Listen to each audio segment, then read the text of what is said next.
कुणाल कामराला खार पोलिसांनी नोटीस बजावलेली आहे। चौकशीला हजर राहण्याचं पोलिसांनी आदेश जारी केलेले आहेत आणि कुणाल कामराला आता ही नोटीस बजावण्यात आलेली आहे। खार पोलिसांनी त्याला चौकशीला हजर राहण्याचे आदेश दिलेले आहेत। त्यामुळे कुणाल कामरा पोलीस चौकशीला हजर राहतो का आणि ही चौकशी जी आहे ती कधी होते हे पाहणं महत्त्वाचं आहे। खार पोलिसांनी यावेळेस कुणाल कामराला नोटीस बजावलेली आहे।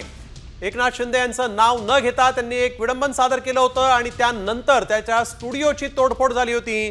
त्याच्या विरोधात आपण बघतोय की कडक कारवाई होईल असं विधिमंडळात सांगण्यात देखील आलं होतं। खुद्द मुख्यमंत्री देवेंद्र फडणवीसांनी म्हटलं आणि त्यानंतर आता खार पोलीस ॲक्शन मोडमध्ये आलेले आहेत आणि त्यांनी कुणाल कामराला नोटीस पाठवलेली आहे।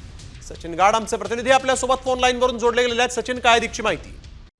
कॉमस्कोर नुसार आता isakal.com आहे देशातील नंबर 1 ची मराठी न्यूज वेबसाईट। प्रत्येक अपडेटसाठी isakal.com ला नक्की भेट द्या।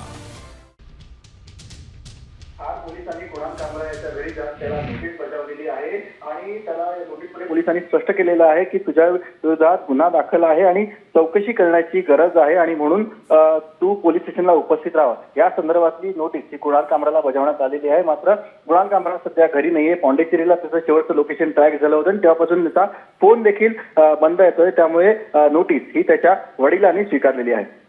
अगदी धन्यवाद सचिन, आपण दिलेल्या सविस्तर माहितीसाठी। तर आपण बघतोय कुणाल कामरा सध्या महाराष्ट्रात नाही, त्यामुळे त्याच्या वडिलांनी ही नोटीस स्वीकारलेली आहे।